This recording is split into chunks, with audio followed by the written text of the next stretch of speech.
Bad news out of Phoenix. Devin Booker has suffered a grade 1 right hamstring strain.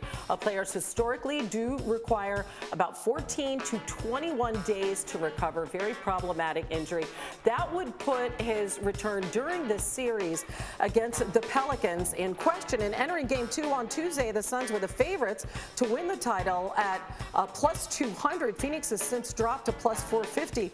The Warriors have passed them as title favorites. Are the Suns in trouble, PJ? No, absolutely not. The Suns are fine. They've played without players all year. They've played without Book. They'll be fine. They'll find a way to win, and they're the best team in the league by far. 64 wins, a dominant team. They were in the finals last year.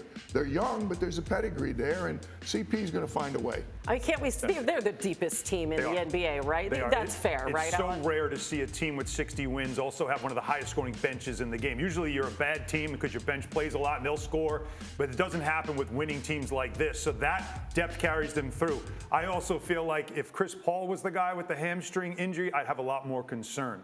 Devin Booker is a great player that I think, underrate, but he played through hamstring injuries before. You see right there, they have won without him. It is the playoffs, but their path right now, Pelicans and maybe Memphis, a young team, it feels like they won't really have that tough challenge to the conference finals, and the hope is by then he'll be healthy enough to be effective. I mean, one of the reasons he didn't get more MVP considerations because he did have so much help around him, Devin Booker, and you would think they would beat the team that finished with the 9th best record in the West. But if you are on the side of the Pelicans, why wouldn't you consider bringing Zion Williamson back at some point in this series? Well, long term, what kind of shape he's in. I don't know if he was ever in good shape, and I mean, he hasn't played as long as he's not played. I think it's more what Griff and what Willie Green are going to feel long term is the best thing. I don't think they're going to look at what do we got to do to win this series. Realistically, they're not going to win the NBA championship. What's the best thing for Zion long term? How much pressure is he or his people putting on them? Hey, I want to play. I mean, look at him right there, though, PJ. I don't know.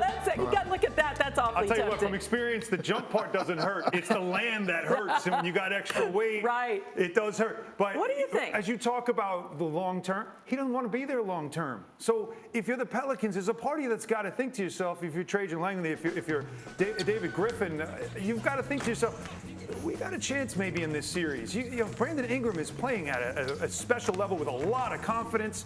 Obviously, what CJ McCollum has become, they've got all these different pieces on that team that are really good. They got a terrific defensive player off the bench. I mean, in their lineup. Just all hands on deck, PJ. I feel like he wants to play. His stepfather said, I expect him to play. Get him out there. Maybe he can affect something in this series that could put a scare into the Suns. You can't worry about long-term for a guy that seems to be letting you know, I don't plan on being here long-term. You have to worry about long-term because that's the key, whether he's with the franchise or not. The series doesn't matter. Long-term matters. Is Zion going to be there? They got to do whatever is the best thing to keep Zion there. Whether he realizes or not, it's the best thing for him. Okay, so what are those discussions like? Just take me behind the scenes. What's happening? Right. Oh, sure, he says he wants to play. Who knows what's really going on? Who knows what the other players feel like? You know, why does he feel good now? He didn't feel good a month ago? What's happened?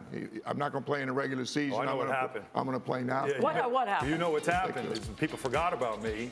I don't want to be here. How do I get traded if I'm looking? Pictures show me to be heavy. Pictures, they're saying I'm not healthy. So now I got to show people that I'm healthy so I have a value that somebody might want to trade for me. Remember, they've got a big decision to make. The team would want that too, right? You think so? Because right now they've got to decide whether or not they want to give him a max contract off his rookie deal coming up, an extension. Are you really giving him where he is right now physically an extension where he's been away from you all this time and you're going to now go, we're going to give you 5 years, 180, let's go, when you don't even know if he's all in. So you've got to see him, and he also wants the league to see him physically able to play at a high level, so maybe there is a team that's willing to give up a boatload to get him. Yeah, no one's going to change their mind on what he does in a game or two. That's all irrelevant. I just they know whether they want him or not.